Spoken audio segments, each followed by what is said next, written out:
Hello, good evening, everybody. Welcome. I hope people got a chance to take a look at the kind of prompt to get everybody thinking tonight.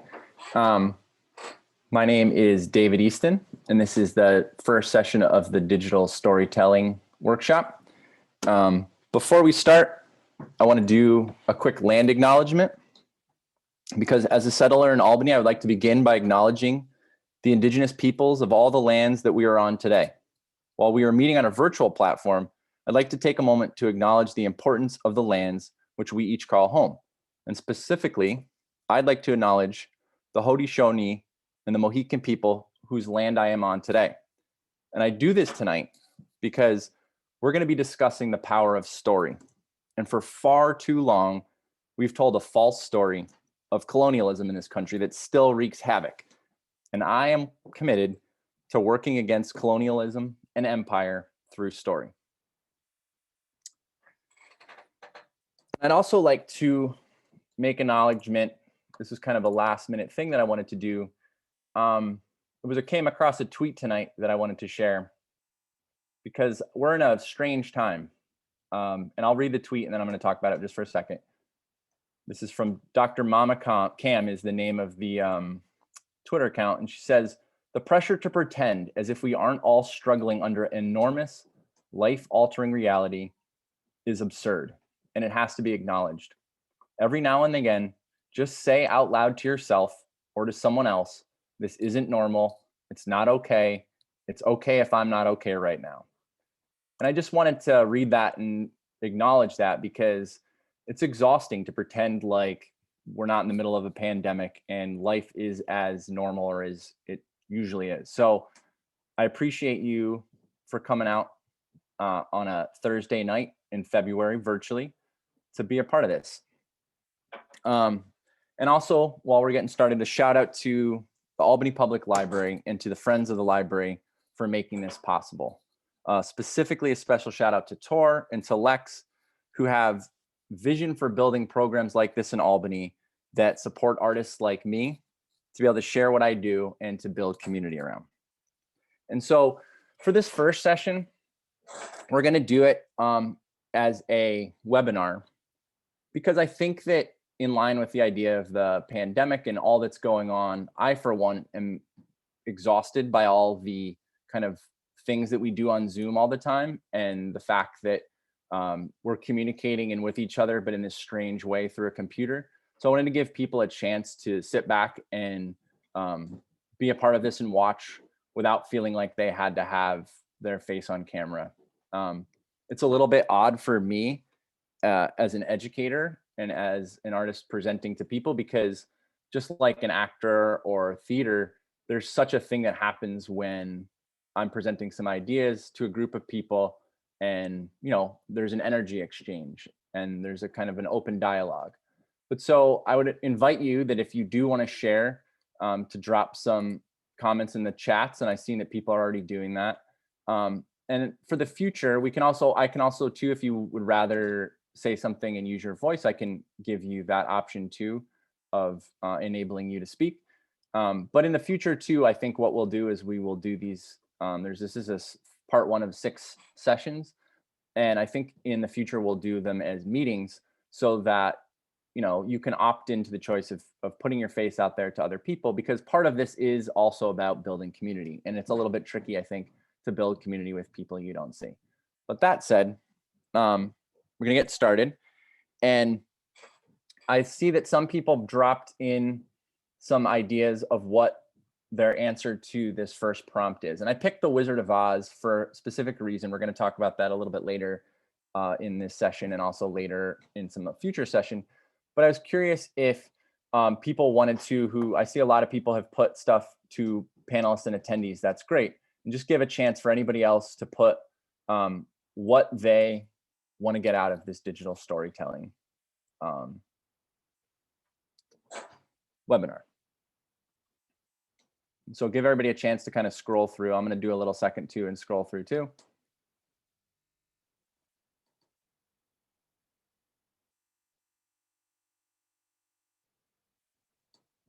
Nice. And so we've got a great kind of mixture of people and purposes for being here, which is awesome because that's what this intended. I had done a screenwriting class a year or 2 years ago through the library that was amazing. And we had a great group of people working on screenwriting, which is one of my kind of favorite things to do and kind of one of my focuses. But I also felt that there was a need to kind of expand it. And in kind of what I've been studying and researching and looking into and thinking about story, it felt like there was a broader topic to kind of discuss that encompassed screenwriting as a part of it, but also storytelling in general. So if at any point, you do want to say something or you want to kind of jump in, feel free. Like I said, I can enable you to be able to talk if you want to, but I'm going to tell you just a little bit about me. And I'm going to kind of jump back and forth between sharing a little PowerPoint with some slides and then also just me talking too. So let's see. So this is me. A little bit about myself. I have about 20 years in commercial production, mainly working on, oh, I haven't shared it yet. Let me see, there we go. So this is me. I have about 20 years in commercial production. I went to NYU for film, but kind of the way that, careers and paths in life go, I ended up working in commercials, which is really an interesting world because it's filmmaking sped up and done at such a speed and scale that what a film may accomplish or do, in its scope over the period of months, oftentimes television commercials do in a matter of weeks, if not a week. I'm a storyteller. I've recently kind of started up being a creative consultant, which is helping people tell their stories, both for creative projects, for marketing, for their businesses, and helping develop projects. And then I'm an educator. I've been a public school teacher, a private school teacher. I do some professional development with teachers for anti-racist and bias workshops. And I put my email address in here. I'm still working on my website. Someday I hope to be able to say, check that out and see what I do. But put my email address in here because a big goal of mine with this is to be able to build community and to meet other writers and other storytellers in the area and also beyond. So feel free to hit me up. These pictures that I picked are some of my favorite pictures from some of my crew experiences. This one right here of me looking all battered and torn up was for a promo for a show called Face Off, which is a visual effects competition. And I was actually working in the production team that day, but when the actor came in with a bad case of acne and wasn't going to be able to have the makeup done, I got to do it. And I was super happy because I got to send this picture around and freak my mom out. This is me. I put some little arrows to show where I am. This is me on a amazing shoot that I did over the month with a group of filmmakers from Indonesia who were working on a show for the Indonesian version of Netflix. And that was kind of amazing and fun to tour around New York City with them. And then this is me here again, being pointed out, looking a little younger than I am now, on a set for a public service announcement campaign for immigration and for immigrants' rights. And that's Kerry Fukunaga. That was just like really cool to work with him. He directed the spot, and there's some other people in there who are amazing artists and actors and filmmakers as well. Some other things about me. I'm a work in progress, as we all are. I try to do my best. I try to undo a lot of the racism and the patriarchy that I grew up in with my life. And so I'm doing my best at that. And so if there's ever anything that I say or do that kind of feels wrong or feels out of place or that deserves a comment, please check me, because that's the only way that we get better. So I put that there as an embracing. Also, from my perspective, I'm a binary rejecter and I embrace duality. So what that means is that if I'm saying something and putting out an idea or opinion, and there's a great possibility that there's an and to that, that it's my perspective and I've whittled it down and I'm presenting it in a singular way, and it's never meant to be a singular way, because that's an illusion. I don't think that things are either one way or the other. I think that there's probably more in the middle most of the time. I'm also a fast talker and a big idea person who loves to go on tangents, which is kind of against the whole point of this workshop in terms of being able to tell a clear, narrowed story. But if at any point, again, you need to stop me, I need to reiterate something, go back over again something, please, please, please let me know. And I've said I'm not made of sugar because that's a joke that we used to talk about in my family when it was raining, and I would say something along the lines of, I can't go out in the rain. And my mother would say, well, what are you made of sugar? As if I was going to melt in the rain. And so that's, again, just to reiterate that I love feedback. And I think that in terms of growing and pushing each other, that's the only way it works. And so I'm inviting it. So please, please, please let me know what you think and be honest, because I am not made of sugar. So I'm going to just stop the share there for a second. And does anybody have any questions or comments before I show you some stuff and we get into it? Give a second for comments to be put in there. Okay. So I wanted to share this. I came across this today. I think it's pretty great, of what this will not be. Because I've gone to writing workshops and I've gone to different things, and this is very often what it is. So I'm going to play this. This is what this tonight will not be.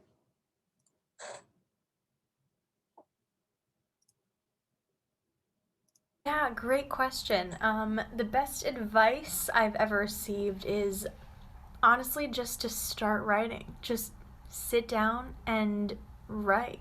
I think a lot of young writers don't necessarily know that all you have to do is just write. Write.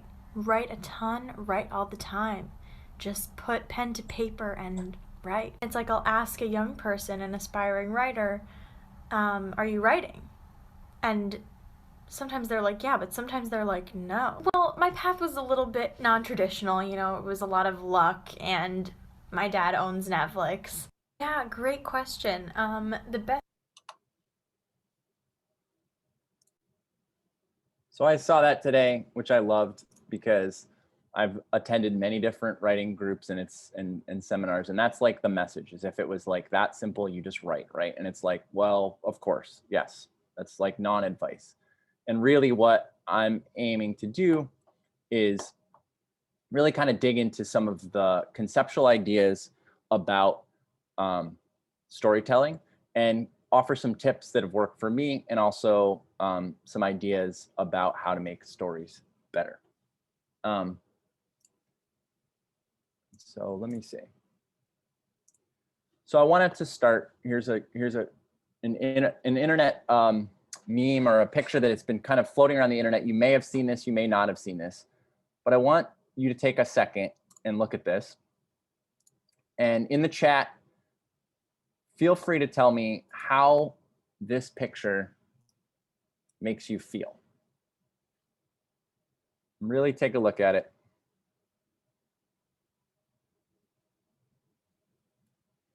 Let it soak in.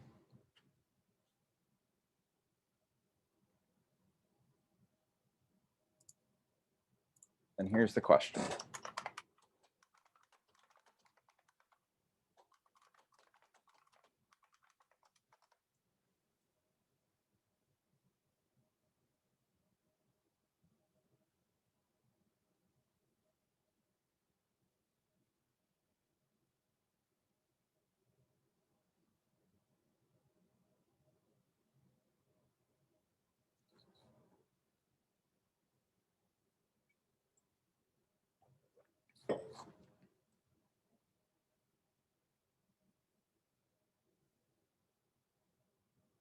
Great. So we've got some confused, I want to know more. I'm going to spare you. I'll take it. Overwhelmed. Makes you feel uncomfy. Great. I'll spare everybody. Those are not emotions we want to feel. So has anybody ever seen, I don't know if anybody's ever seen that picture, that meme when it was going around. It was about a year ago that was going around. And what's wild about that picture is that it's created by artificial intelligence. And what it is it's a sampling of real things that are kind of put together in a way with no coherence. And here's kind of what the science behind them is, from a psychiatry expert. I'm going to put this here because I like to read things, but I also like to be able to share it so that you can read along. This is from an article of why the viral image of unrecognizable objects is so creepy, according to experts. And if this somehow interested you, there's a whole series of these types of photos on the internet that you can find if you want to torture yourself. But what I think is great is I think the creepiness comes from our brain's attempts at recognizing a pattern, zeroing in on that pattern, and then having the expected pattern continually disrupted by another recognizable pattern. And that would be along the lines of what people said about feeling uncomfortable, feeling confused, feeling overwhelmed. That is what the picture produces, because our brain, right, sees close to a pattern, but then it's interrupted by close to another pattern, and you get all of those feelings, the overwhelm, the confusion, etc. So that way that your brain felt is the exact same way that our brains feel when somebody gives us a story that's muddled. Whether it's a story about what your business does, in terms of, what kind of business you're in, what you offer, what can a customer get from that, or if you are writing a screenplay or a book and somebody says, "Oh wow, you're writing a screenplay or a book. What is it about?" And you go, well, it's about a lot of things," and you start to kind of do this version of this picture verbally. It just confuses people and it leaves them feeling overwhelmed, and they don't want to hear more, because our brains gravitate towards clarity and step away from confusion and overwhelm. And so when we're telling stories, again, whatever that means and whatever your goal of telling that story is, that are confusing, not clear, a whole bunch of things kind of grouped together, we're basically telling the story version of that picture. And nobody really wants to do that, because it doesn't leave anybody, motivated to do action, moved, or feeling like that, what they understand, basically. And so in the context of storytelling, that's one thing. But in the context especially of digital storytelling, of where we are in 2021 with, the amount of media and content or videos that we consume, telling a story that has the effect of that picture is really bad. It doesn't help us in any way, shape, or form. And here's just some basic facts why. You may have come across some things like this. And this is from an advertising standpoint, where, one part of my world is, and where I've come from, people are always looking and advertising back, towards younger people. And it's great, because it's actually the wisdom that I have gotten from being an educator, that whenever I was curious about the world, I would always look to young people. Or if I wanted to understand something, to me, young people have the answer, because they can look at the world in a way that's different than the way that I look at it. Maybe they're not as stuck in old habits of thinking, or different ways. But these are the facts that are along the buzz lines now of the advertising world, because Generation Z, which is about 10-year-olds to maybe they're turning 20, 21 right now. Some of you may be Generation Z or consider Generation Z who are right here now. These are the big facts that everybody talks about, that they spend 16 hours a day on smartphones, hours per week on smartphones. they have an 8-second attention span, and we're going to get back to this one. And they watch 2 times as many videos as any other demographic, which is a lot, consuming a lot of story. Now, this one right here is one of the most debated and oft talked about stats about Generation Z. And this is, I put this up, I picked this little meme kind of here because it's a misrepresentation of what the data actually shows. So they're saying that it's an 8-second attention span compared to 12 seconds for millennials, as if their attention was only, or only held for 8 seconds. But what the data really, really shows is that Gen Zs have the ability to form an impression about what they're being told in 8 seconds. And they decide if it's relevant to them or not, or if it's worth their attention or not. So I find myself on the other end of the millennial kind of Gen X bridge. And so, it's research puts it at about 12 seconds for millennials. And that's that same data. It's not about attention span.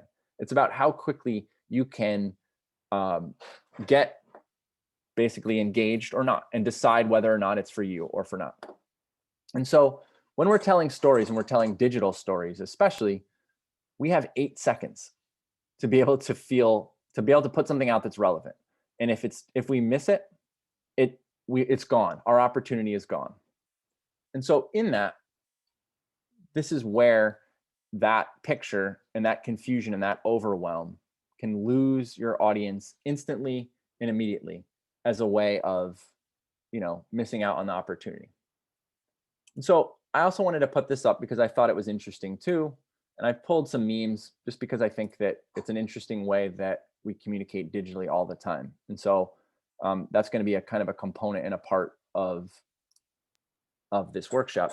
And so this was a definition that I found that I thought was interesting. That digital storytelling combines oral tradition of storytelling with visual and sound capabilities of digital media. So I was curious, and open it up for the chat, what people thought about that definition as a working definition for digital storytelling. Does that seem right? Is there another definition that seems better? Is there anything missing from there? It's pretty small, it's pretty short, but I found it interesting. And I'm curious what other people think. So I'm going to give it a second chance for people to type a response in there or put another idea in there into the chat.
Cool. So some good thoughts. Thank you.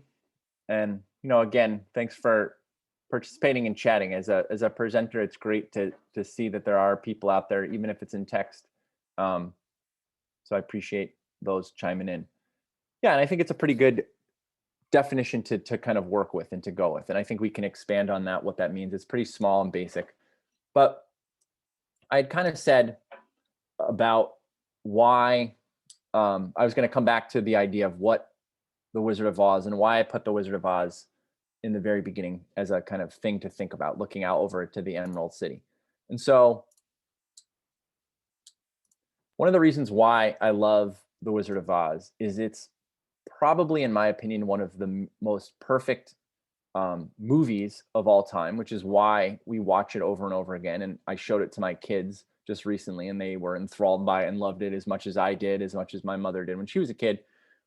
And I recently read the story too, because actually my kids were really into into the movie and we wanted to read the book. And I'd read the book when I was a kid. And in the book, they make a real big point, much more in the movie, of pointing out that each of these characters, in wanting, um, what they wanted from the Wizard of Oz, that they actually already had it. They actually already had it. And I think that the same is about, storytelling, because we have grown up and we have lived in this world, and our brains need story and require story. And we are all experts at story, whether we know it or not. And I'm going to show you something in 1 second that kind of really points to that and gets to that. And what's interesting about it is that people talk about story as like the operating system for our brain. And it's a way of filtering the immense, infinite amount of things that happen in our day to day, in our life.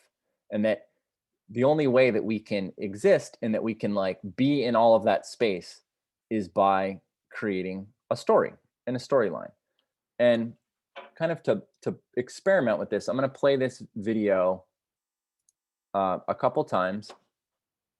And the first time, just watch it through. It's very short. Just watch it through, take it in. And the second time, I want you to put in the chat what's happening in this video. What is going on in this video? So let me share my screen. Take the sound out.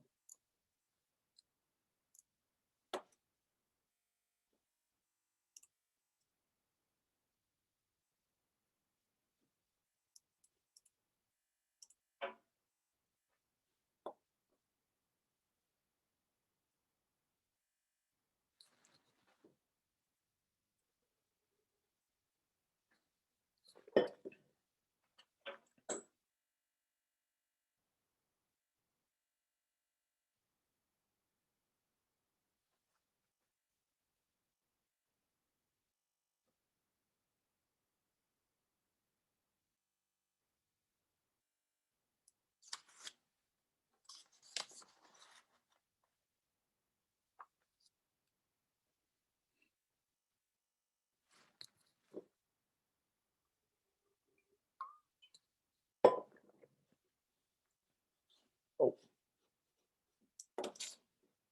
come back.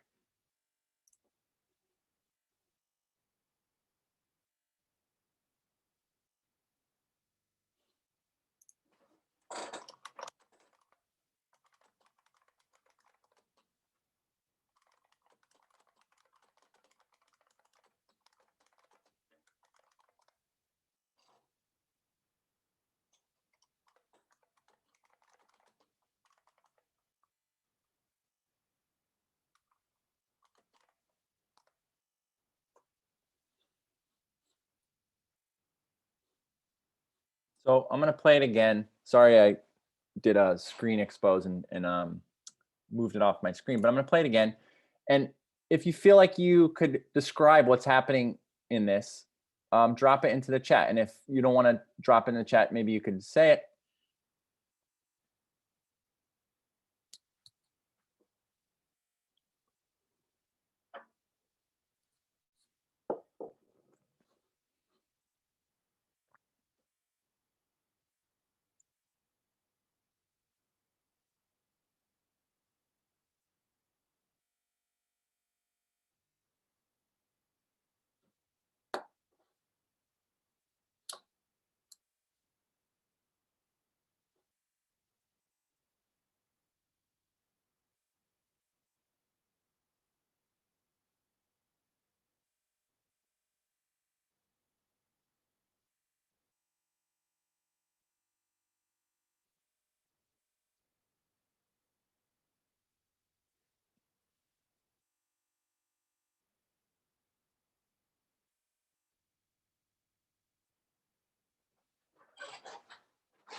So I love that video. Um, and I have shown it so many different times to different groups of all different ages when I'm doing storytelling workshops or talking about what story is, and just seeing, and this is great. People are chiming in here and talking about what they see in there. And if you have like a fragment of a thought, that's great as well. And you feel free to share it. Any other things you see, like not even just what's happening there. Are there any feelings or emotions happening in there? Um, just reading some of these, I see. Looks like the larger triangle is fighting the other smaller triangles. Somebody wrote, "My name's Ball. This is between y'all." The big triangle has some anger issues. The little one in the circle just wanted to play. When he can't find them, he lashes out.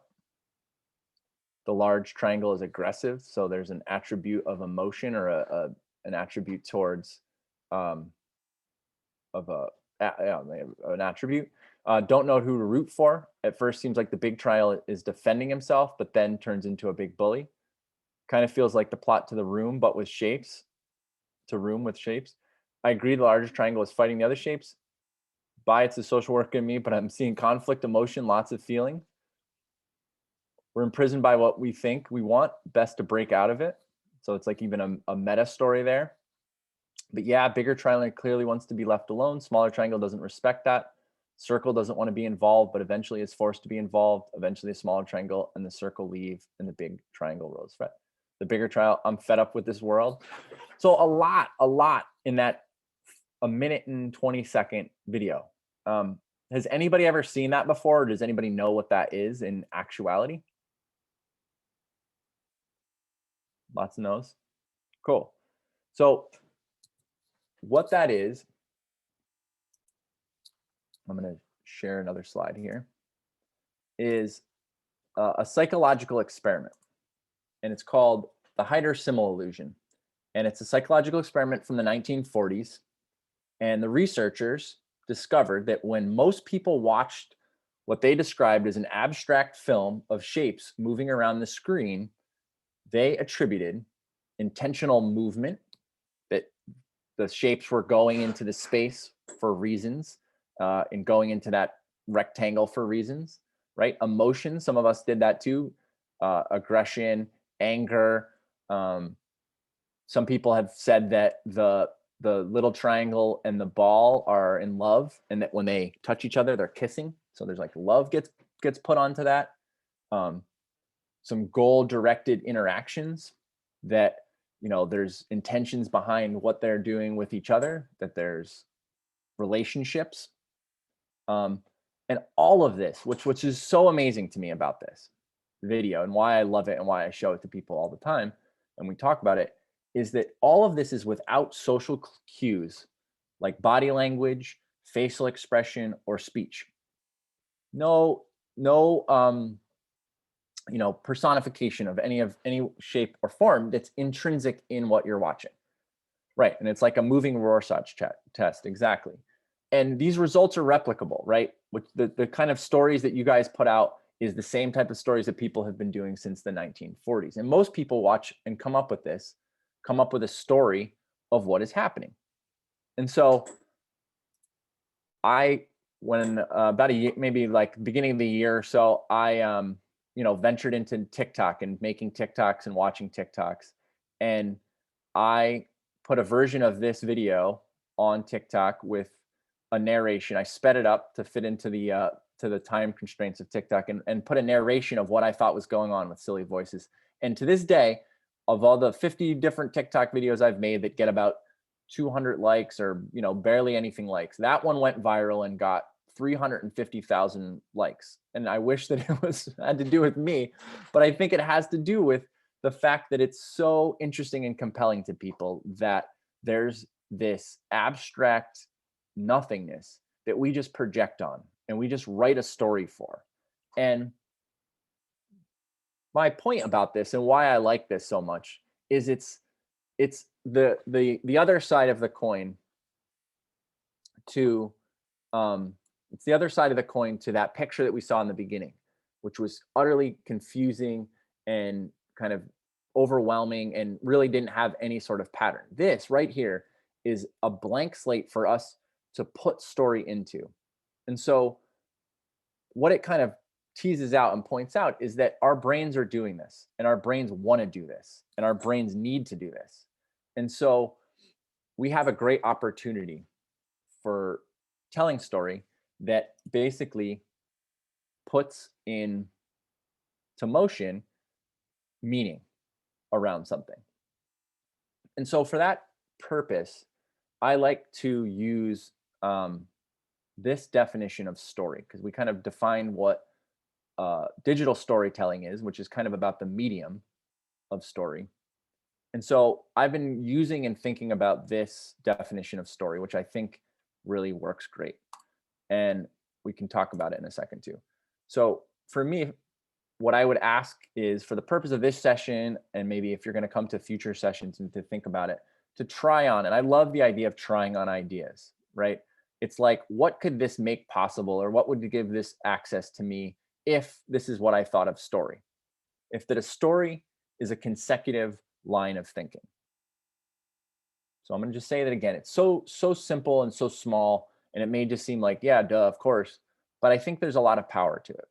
That's a story is a consecutive line of thinking that basically, out of the chaos or the infinite amount of information or events or things that happen, that we as storytellers can create a line of thinking that cuts through all of that, and that puts things in order, and in a specific order, for a purpose. And that by doing that, we create meaning, and that we create what we all want, which is that feeling of order, and that there's an arc or there's a movement to something. And so, with that idea of what storytelling is, I wanted to see, how do people think about that? Is there any reactions to that? And it's fine too if there's not. I just like to see a second.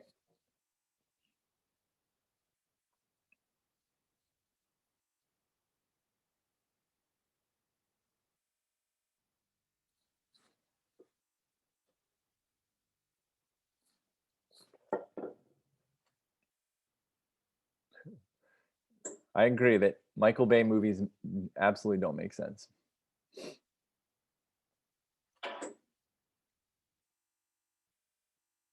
Yeah, there's intention in story. Absolutely. And I think what makes me, yeah, and I think that in this idea that there are story structures, and that there's other things that are maybe abstracts or wandering plots. And I think that, without a doubt, we've all heard and read and seen movies that don't necessarily follow the consecutive line of thinking, that maybe they're more about um, a mood or a feeling, or something that's more experimental. And for me, experimental film is one of my absolute favorite genres of film.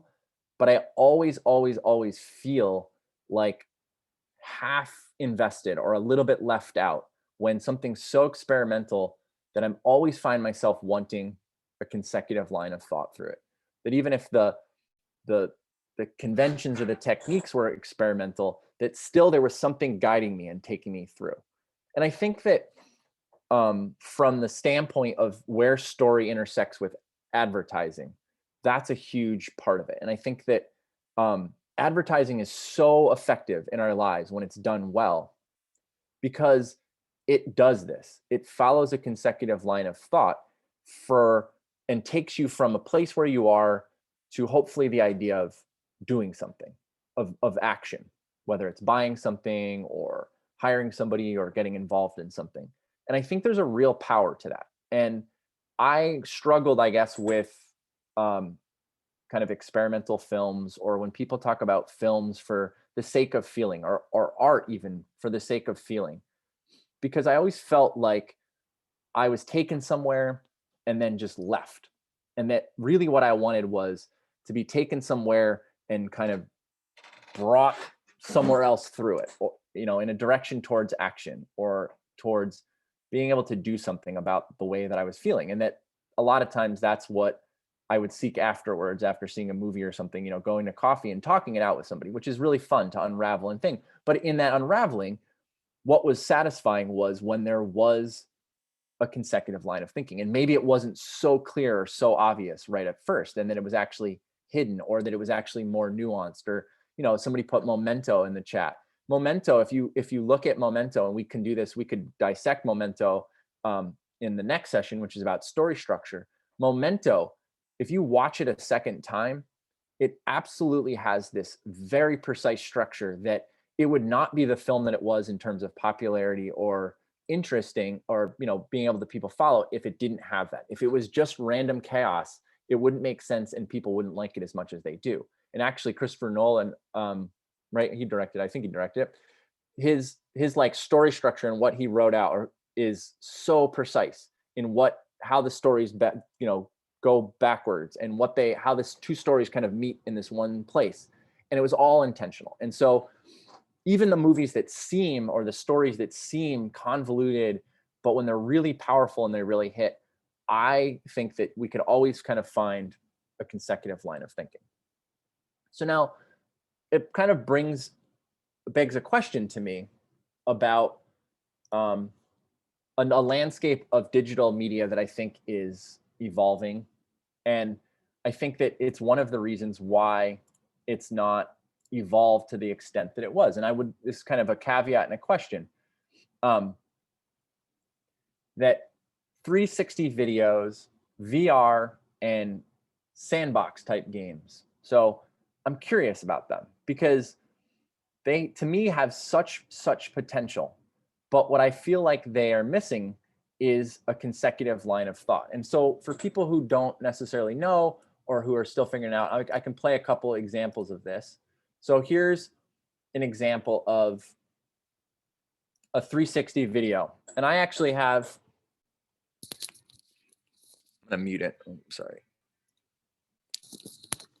I actually have a 360 camera that I've been experimenting and playing with.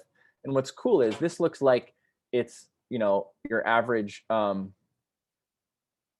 video camera footage or something like this. But the little hand actually gives me the opportunity that this video is 360 degrees of space.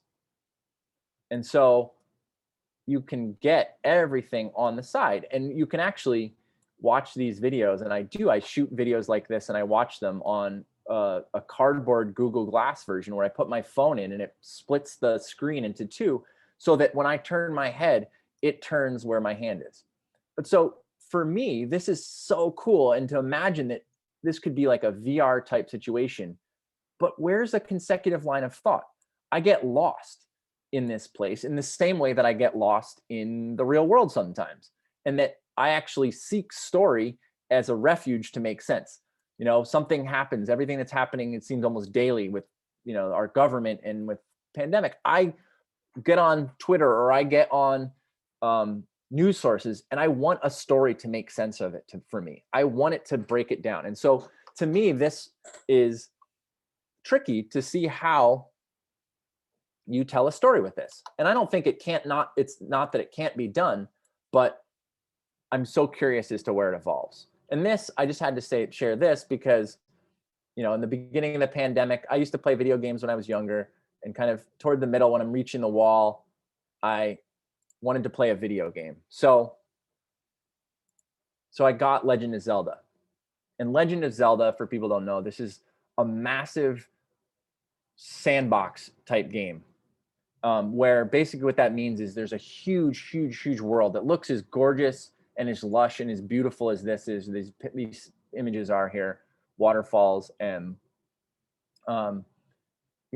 snowy mountains, et cetera, right?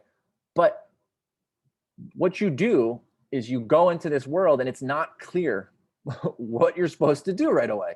And what you're supposed to do right away is explore. And when you explore, you have to put a decent amount of time into exploring, and you come across things, this sword they show you, definitely not easy to find, but you come across people who talk to you and tell you, hey, I'm, trying to get all the chickens back in my coop, or really what we need to do is recover memories and we have to defeat Ganon, who's in this castle. And to be honest, I really, really want to play this game. I want to spend my evenings playing this game, but I'm lost because there's no clear line of thought that I can hold on to. And then actually what I have to do is I have to do more of what I have to do in my everyday life, which is make sense of the enormity around me. And so really I wanted to use those kind of examples because to me, I'm really curious and I'd love to hear what people like Jaden, you're saying here, you have so much to say about that. I'd love to hear about what you have to say about that because I think there's great potential. And I'm always talking about how film is, from its onset, has tried to replicate depth and 3D-ness. And so now we have things where you can put on an Oculus Rift, you know, and really see 3D around you. But I've yet to do anything that I felt pulled me in the same way to story. So let's see here, Jaden. Yes, let me give you some sound here. Oh yeah, thanks, Tor. And Tor is behind the scenes here. Hey, Jaden. Hi, hello.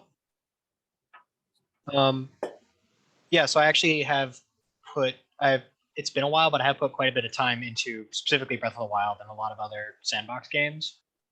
And my dad also works in video games. He's narrative director. So we actually talk a lot about this specifically, like what unique opportunities, storytelling opportunities there are in sandbox games. And I think in a lot of ways, Breath of the Wild does it really well in that, like, you know, in the beginning you wake up and the guy kind of tells you where to go, and it's just that it's not one line. There are a lot of plots to find, but each one is this consecutive line of thought, and then there's the one main plot line. And I'd say a lot of other sandbox games completely fail in that regard, and there's no. I'd say Breath of the Wild is one of the games that has gotten the closest to weaving the freedom of exploration and finding your own story with telling a compelling story. Because there's games like Skyrim, for example. I also really like that game, but there's a distinct separation between when you're going off and doing your own thing and following the story. You're kind of either doing one or the other. Word. Well, I really appreciate you chiming in and giving some insight into that. And I think it's really that what you said really is interesting to me about the possibility of multiple stories happening within a narrative. And I think that we in a future session we're going to talk a lot about that and the critique of like the one solitary story going through and how we can use kind of multiple perspectives or multiple story lines as a way of actually making our story more powerful. So thank you for chiming in. I appreciate it. And so as always, time creeps up and then it disappears really quickly. And there's a couple more things that I wanted to hit upon. So one of my favorites is Alfred Hitchcock. And I think that Alfred Hitchcock maybe gives a better description. And I altered what he says a little bit from a consecutive line of thought. But he says drama in his original quote, but I changed it. That story is life with the dull bits cut out.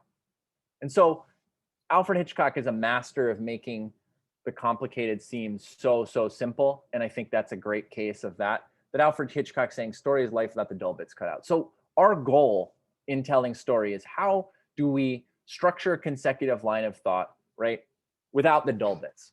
And that's like where, again, you know, I wanted to show that idea of right, because it's so much easier to say and so much easier to kind of put out there without, you know, some tangible things to get on. And so one of the things that I wanted to share, and I love sharing resources, and that's one of the things that I'm going to do kind of throughout, is there's this great book that I've been reading with my daughters called Making Comics. And there's a couple different titles of that one, and I'll show you what the cover of that is. But I'm going to share this because to me, comics is a really great I love comics as a medium, and I think comics can tell us a lot about digital storytelling and about storytelling in general. And this one in particular hit it right on. There's like 3 pages I'm going to share, so I'm going to read it and I'm going to share so you can see it, on seeing things, because really storytelling is about a different way of seeing. So many of the exercises, and this book is great because it's all just like this. It's so handmade and looks so cool. And so she says that the exercises in this book take advantage of a basic human inclination to find patterns and meaning in random information, which is exactly what I was saying before about, the Himmler-Seidler test, and also why that picture feels weird. So these creatures were found by drawing some random closed shapes and then taking 1 or 2 minutes to turn these shapes into monsters. Would it be hard to imagine their relationship? Do you think they're enemies, co-workers, or friends? It's a phenomenon that is quicker and more oblique than thinking something up. For example, what is happening in this scene? Suppose the title is Kill Them. What story is already developing in your mind? What about Save Them? Drawings, photographs, songs, words, and phrases all have this story conjuring power, especially when combined in a certain way. Although we don't get to pick the story they conjure any more than we get to pick what dreams we will have when we sleep tonight. We will have tonight when we sleep. And that point that she talks about the story conjuring power and the about especially when combined in a certain way, that right there is what we're going to get into in next week's session about story structure, is how the order and the way in which we put together our story matters so much in terms of conjuring. And then finally, this last page, we might call what we are doing when we use images in this way, and there's this little thing, it's hard to read, it says a form of dreaming. Something not quite within our control is suggesting itself and moving our pen forward. Our task is to stay curious and open and in motion until the drawing period is over. This is the part that requires practice, like that of a musician or an athlete. We will develop a gradual belief in the spontaneous ordering forces from which stories appear. And I just love that tool and definition, because it's like storytelling is like playing music and taking noise out of, if I got an instrument, I would make it noise, is what I would make. And then I'm in awe of people who can hold an instrument and they can organize it in a way that's music. And to me, storytelling is exactly that, is organizing information in a way that is music. And when it's clear and there's a consecutive line of thought and it flows, it has the power to stay with us, to create realities, to enter into people's thinking, and it becomes way, way, way, way bigger than what you just laid out in your story to begin with. So that's kind of the introduction to what I want to do and what I'm hoping to accomplish in the next 6 sessions. I invite everybody to join. I think there's still room in all of the 6 sessions moving forward if you haven't already. And Tor's put there, thank you, Tor, from being behind the scenes here, to register for upcoming sessions. And we're going to get into the nuts and bolts a little bit more in those sessions, because storytelling is such a huge, huge, massive, concept and practice. And this is kind of just like the introduction into what my take on that is. And so if anybody needs another little insight into what we'll be talking about, this is the way my mind works, is next week is the wisdom of Roger Rabbit and story structure. And there's a great part of the movie Roger Rabbit that says so much about what we can do with story and how we can use our instinctual desire for story to our advantage. So we have a couple minutes. I'm a big person about kind of sticking to timelines and the commitments of which people have to be done at 9 o'clock. So we have a couple of minutes. If anybody has anything that they want to ask or add or say.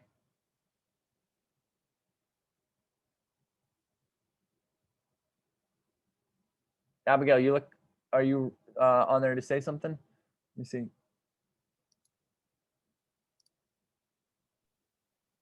No, I wasn't trying to. Oh, It just okay. said I was unmuted, and then I tried to mute myself again. Got it. Got it.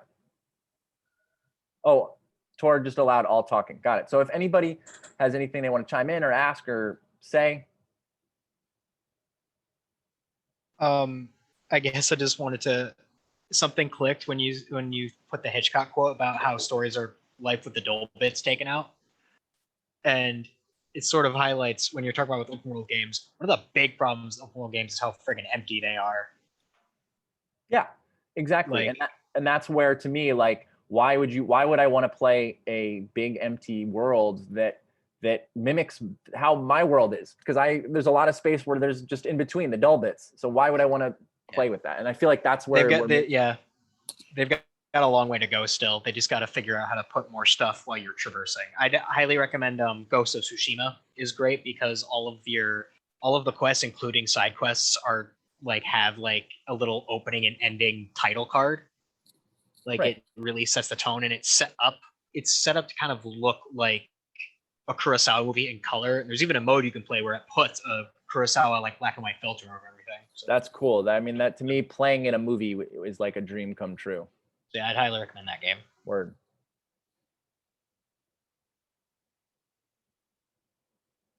And yeah, because it's time to rewatch Roger Rabbit like I've been meaning to.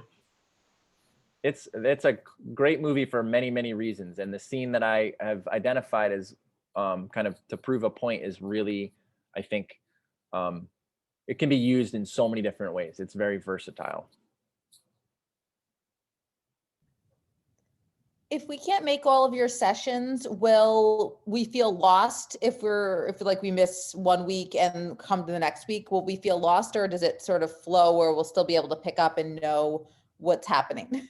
Yeah, my goal is I know that 6 sessions, that's like a commitment, and I know that that's hard. So my goal is to make each one something that, like, I hope that you could get stuff out of each one of them and that you wouldn't necessarily need the whole flow. I think that there's a flow to it all, but for sure, like, you could drop, and I think it would be helpful and you could get stuff out of it. Thank you.